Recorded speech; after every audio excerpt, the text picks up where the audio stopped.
2012. And what is their own jihad? Their own jihad is that as far as you are not a Muslim and you do not belong to the Sufi Islamic sect, which Muhammad belong to, you are not with there. So it is the same thing that they had to target communities, especially Christians, because they fell down to the Middle Belt, and they started selective elimination of Christians and churches, adoption of pastors and their killing. It is genocide. So we cannot confuse the world by brandishing government officials that are, Christians in the midst of this genocide. It is a shame. I read a piece yesterday, and I'll read part of that piece to you and ask what your thoughts are about this particular piece. The real extremism here is not religious devotion, but the extremism of neglect. Nigerians have normalized a level of dysfunction that would qualify as civil war anywhere else. Insecurity is the national weather report and corruption, the official language. What makes Nigeria unique is not the presence of violence, but the absence of consequence. People are killed in their thousands and no one resigns. Governors hold press conferences beside mass graves and quotes the Bible and Quran. So what are your thoughts about this particular piece? I saw it yesterday and it caught my attention. Yeah, it is very apt and correct. Government does not look like it is serious to stop this, evil. It has relegated its responsibility. The responsibility, why government is formed, is not to build houses, it's not to, build infrastructure, make healthcare and all that. The primary function of the government is to defend life and property. Any government that fails to do that has failed in its major core function of why it is formed. So the government, as far as victims of this wickedness is concerned, have failed the country. And the other attributes that were mentioned in what you read are correct. Nigeria, it's surprising that Nigeria has not imploded with all the negative development that has bedeviled us all this while. I just showed the resilience of the Nigerian nation. But honestly speaking, what is going on now, especially in the Middle Belt, cannot be called any other thing than genocide.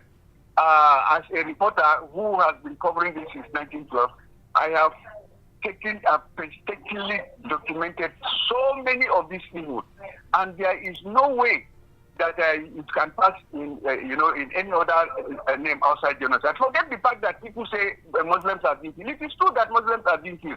And in Hausa land, I can attest to that. The Fulanis are also waging out a pogrom on the Hausas. But essentially, they are all Muslims. So it behoves on the Fulanis to also make a case to Trump, just as we, the Christians in the Middle Belt, have been able to make a case to Trump. But put in mind that Trump is essentially interested in Christianity, because it was the Christian vote that brought him to power. And so he has to protect and ensure the interests of Christians all over the world. But if the Muslims have enough facts to say that, look, we are a social sect of Islam, and these people are trying to also eliminate us in a form of genocide, it can come to attention. So the fact that the Muslims are unable to make their own case, and we, the Christians, are able to make our own case very suddenly, should not be condemned. So there is ongoing genocide, and we welcome what Trump said is that he was asked if he was considering U.S. troops on the ground in Nigeria or airstrikes, and Trump replied, said, could be. I mean a lot of things. I envisage a lot of things. And a lot of people, start to think about the kind of intervention that the U.S. has done in several countries. You think Afghanistan, you think Iraq, most times leaving those countries maybe even worse than they met it. Is that another part that you are also happy about, or should some caution be applied on this particular front? You see, a lot of people have tried to whip up negative, sentiments against so-called plan of Trump to intervene militarily, pointing out these countries that you have. But they have refused to look at it in its true perspective. When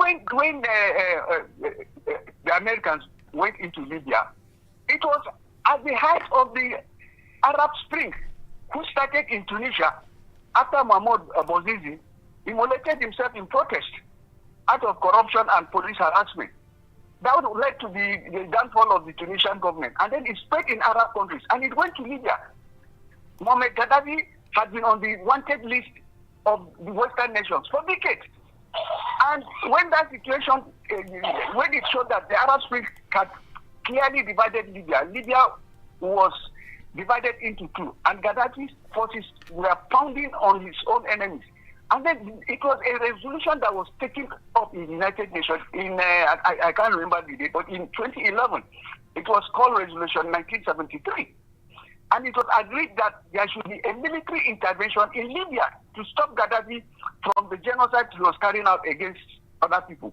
And it was NATO that led, it was a coalition of NATO that funded Libya. Yes, agreed. Most of the equipment that were used were United States facilities, and their major target was to eliminate an enemy of the West, who has been Gaddafi, and has been on their wanted list for long for sponsoring terrorism. No American boot set foot on Libyan soil. Nobody can tell me that. So in what way did the American Libya was? The Libyans had already destroyed their countries before the NATO led by American went there. When you come to Syria, it was the same thing.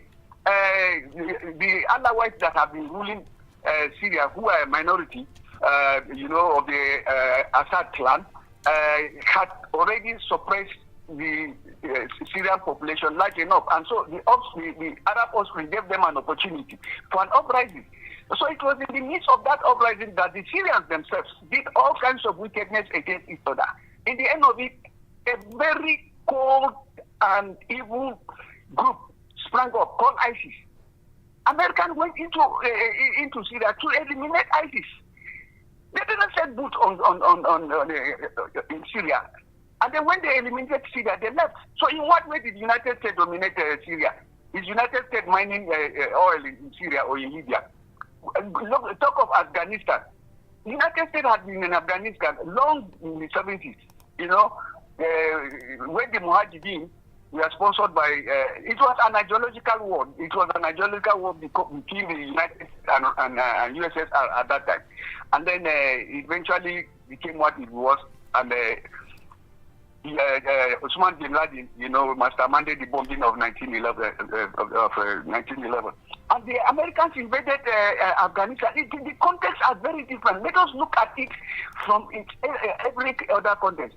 But nobody is telling you that when the Americans went into Nicaragua, in the mid 80s, and took Antonio Noriega and brought him to face charges of drug trafficking, that the Nicaraguans were happy. Did they set foot on, did they occupy in Nicaragua? Did they start taking their resources? So we talk out of sentiment without any solid evidence. Americans cannot enter here and start mining our oil. Will they drop from the parachute? Will they drop by parachute? How will they do it? So we welcome, as if you have been a victim of this a genocide, and if you have covered them, and if you have heard their stories, and if you have been part of burying of born children, born pregnant women, you will understand that we don't care who comes to offer us help, whether it is the devil or United States. So it is a welcome development as far as we are concerned in the Middle East. Yesterday, the National Security Advisor met with the service chiefs and heads of all Nigerians' intelligence agencies. And the report is that it's connected to this designation of Nigeria as a country of particular concern. So is this also a move that gladdens your heart, or have you lost hope in Nigeria's security forces as it stands today?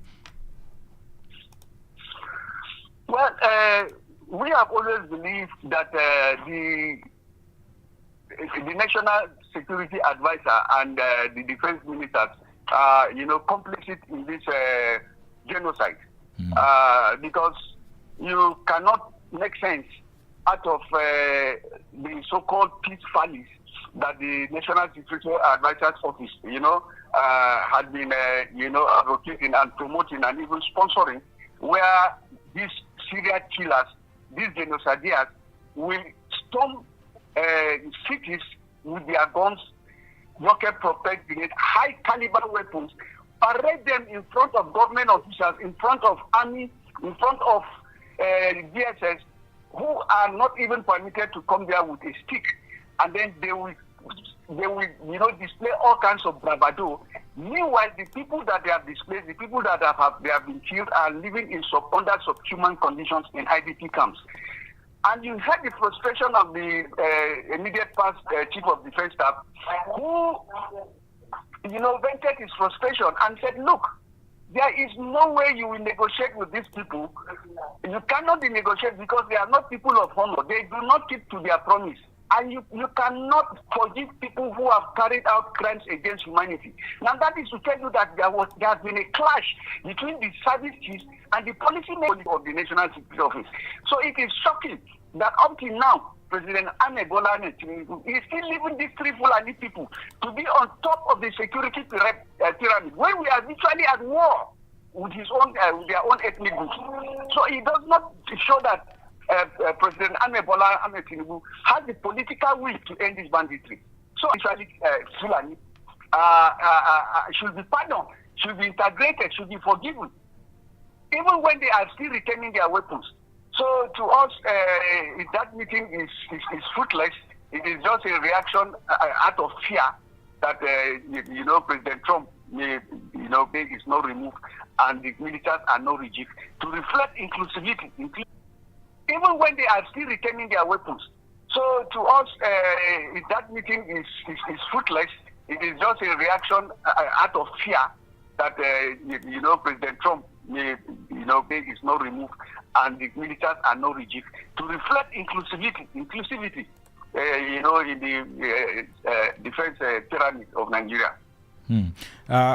For defense staff was there. That's Christopher Musa. Was there a difference in the approach to because a lot of times people feel that it doesn't matter where the part of the country that a service chief or maybe the IG is from, as long as all Nigerians are protected. But for someone who was from that, your part of the country, was there a difference in the approach to how the war against those who attack your people, and how this those who attack your people, and how this the war was now being gone about, so to say?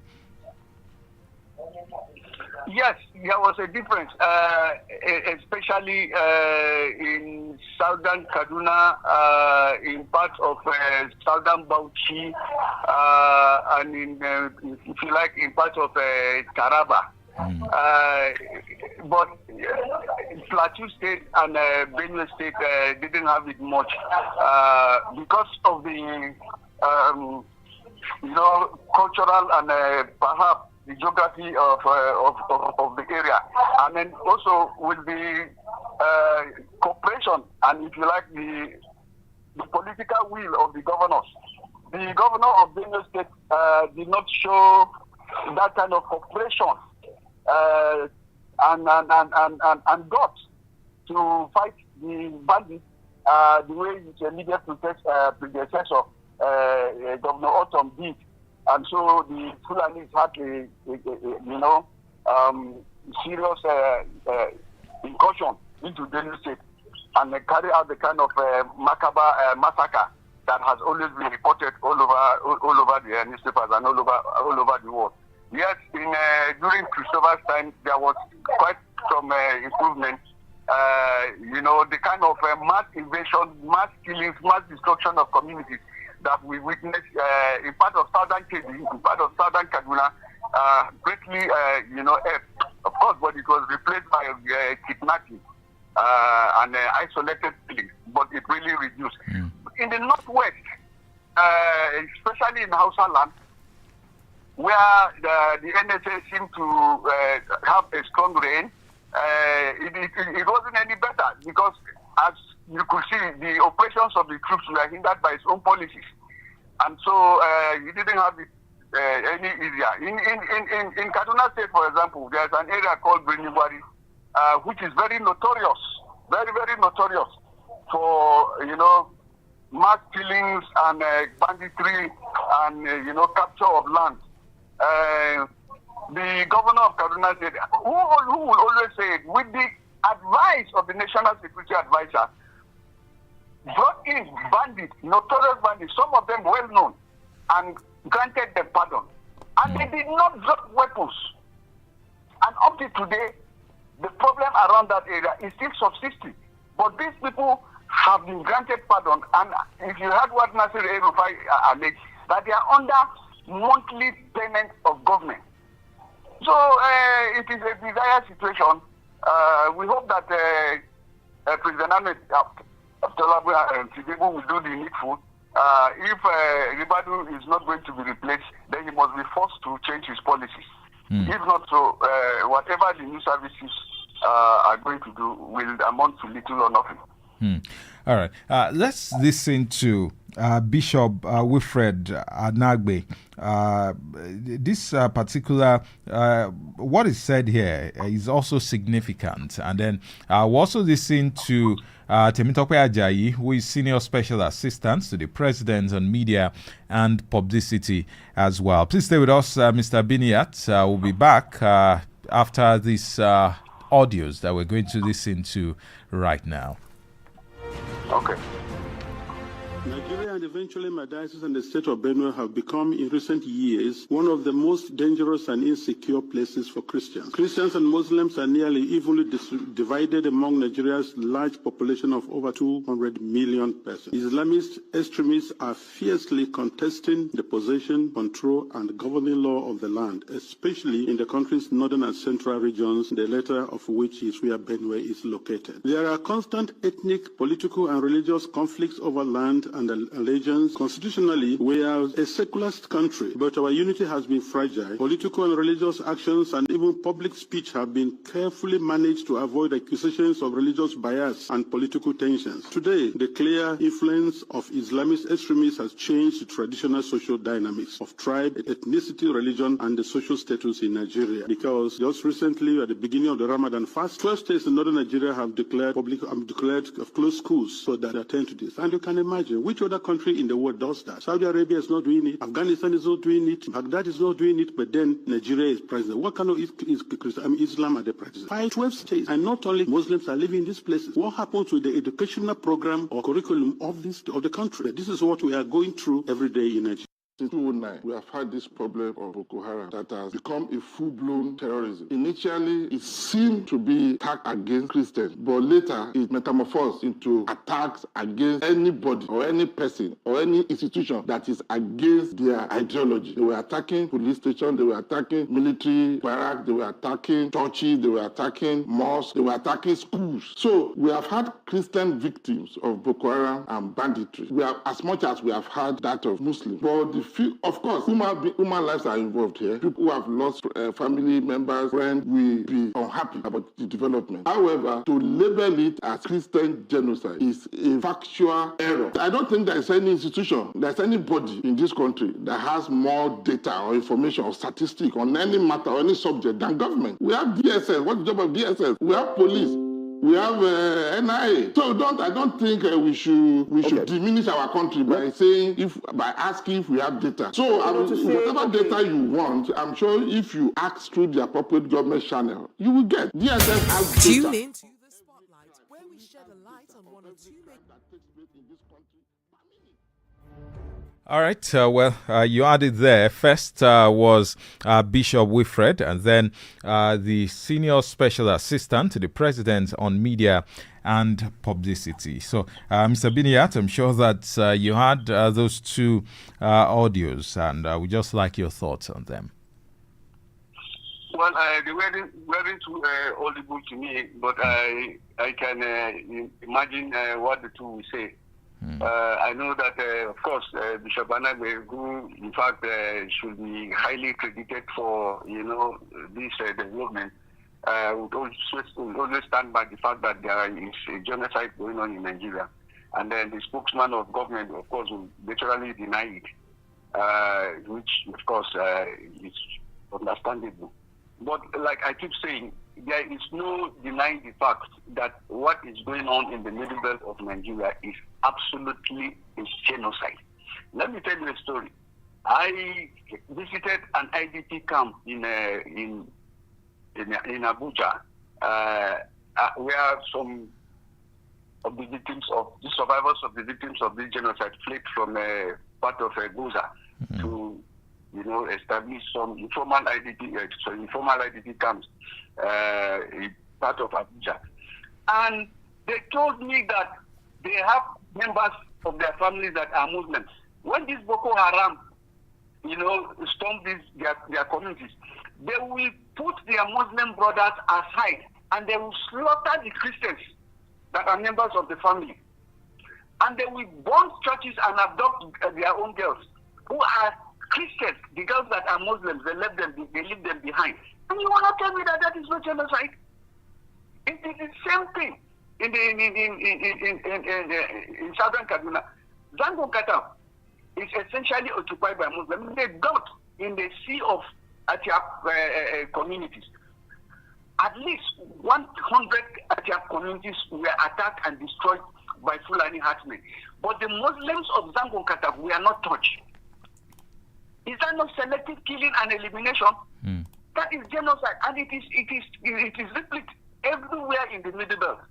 If you go to southern Kenya, it is the same story. They eliminate the Christians and leave Muslims of the same community. So it is genocide. And like we keep saying, we are not saying that government is the sponsor of this genocide, but we are saying that government has done little. In fact, in some cases, government officials are even alleged to be complicit in this evil. So whatever they say in that audio, which I didn't hear clearly, the positions of the Middle Belt still remain the same. That there is selective killing and elimination of people based on their faith, which is Christianity, the dominant religion in the Middle Belt. If Muslims argue that 52 of them were slaughtered in a Katina mosque, we have no problem with that, because we have always known that the Fulanis and the Hausas have been at war with each other, right back from the time of Usman Anton. And so the Hausas, who are Muslims, are also being attacked by the Fulanis. So it's up to the Hausas to make up their own case. But there are nobody to tell us that because... Super FM 92.7 Lagos is where to go. Super FM 92.7 Lagos is where to go. We're streaming on YouTube as well. Super FM 92.7 FM. You can drop your comments on all of these platforms. We'll take one more audio and then we'll get to the phone lines. Like I mentioned earlier, the NSA, the National Security Advisor, Nuri Badu, met with the service chiefs and heads of Nigeria's intelligence agencies yesterday. And the Chief of Defense Staff, General Olufemi Oluyede, spoke after that meeting. Christian is being persecuted in Nigeria. Well, we're facing insecurity, especially terrorism, and it's something that's been affecting Nigeria for quite some time now. But as a group, talking about security heads, we've been doing our very best to checkmate this act of terrorism within the space of Nigeria. And you will recall recently, that's just last week, the President, Commander-in-Chief of the Armed Forces, President Bola Ahmed Tinubu, recalibrated the security architecture by bringing on board officers of proven integrity who are seasoned in asymmetric warfare to add impetus to our operations. I want to assure Nigerians going forward that we're going to add more to what we're doing, add more impetus to our operations, and ensure that we checkmate this act of terrorism within Nigeria. And you know very well that terrorism is a global issue, it's a global problem. There are several countries that are challenged in that respect. And it calls for collective Nigeria. We are ready to have them on board to help us checkmate the act of terrorism within the space of Nigeria. So we welcome everybody to support it. That's my message. Thank you.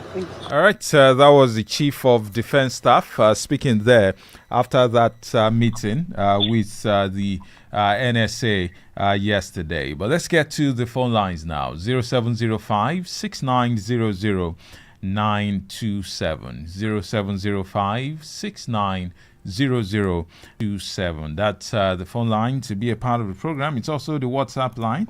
You can drop your message to the WhatsApp portal as well. Let's take our first call for this segment.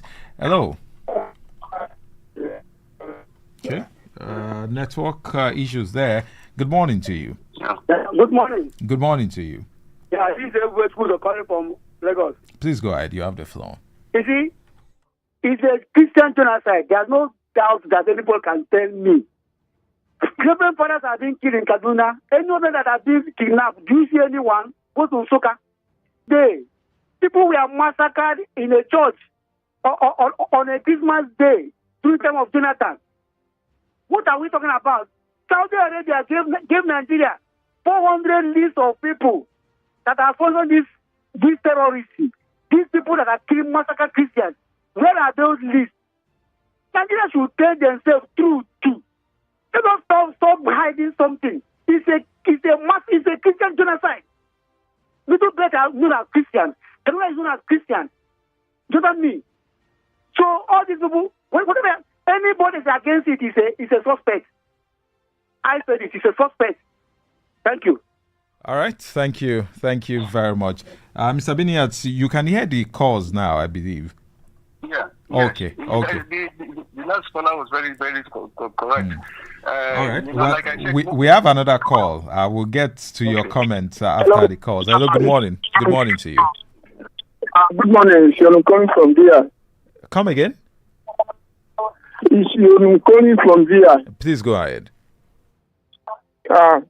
So, see, what you just said is accurate, correct, because if you go to Middle Belt, especially Middle Belt where I come from, in Benue State, particularly, about 4 local government land has been occupied and settled by Fulani people. Non-indigenous people are living there because every day, even though if you go to farm, they will kill you, they will kill your family and destroy your farm. About four local government, Kasnala local government, Tupu local government, Go West and Kuma local government, there is nobody living there.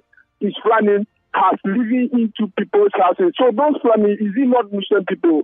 They are killing people, more than thousands of people every yearly. The one that radio station is reporting is not the main figure that they are killing. But people are killing silently. They are not reporting. About 4 local governments in Benue State, they are occupied by Fulani Frenchmen. So what are we talking about? What are we talking about? Is it not Christian genocide? Thank you. All right. Thank you. Thank you very much for your contribution. You too can be a part of the program. 0705 6900 This morning, we're looking at the redesignation of Nigeria by the U.S. as a country of particular concern, based on what the U.S. has referred to as genocide against Christians in Nigeria by terrorists and bandits. And our guest this morning is the spokesperson of the Middle Belt Forum, Mr. Luka Biniat. Hello, good morning to you. Hello, good morning, Super FM. Good morning. Your name and where you're calling from? Yes, this is Raymond from Lekki. Please go ahead, Raymond. Chief of Defense Staff who is having a media chat should ask questions. All the Super Tucanos that were bought with tax money, what have they utilized that Super Tucano jet? And in the same Trump, Donald Trump that facilitated that, Super Tucanos, getting into the hand of Nigerian government.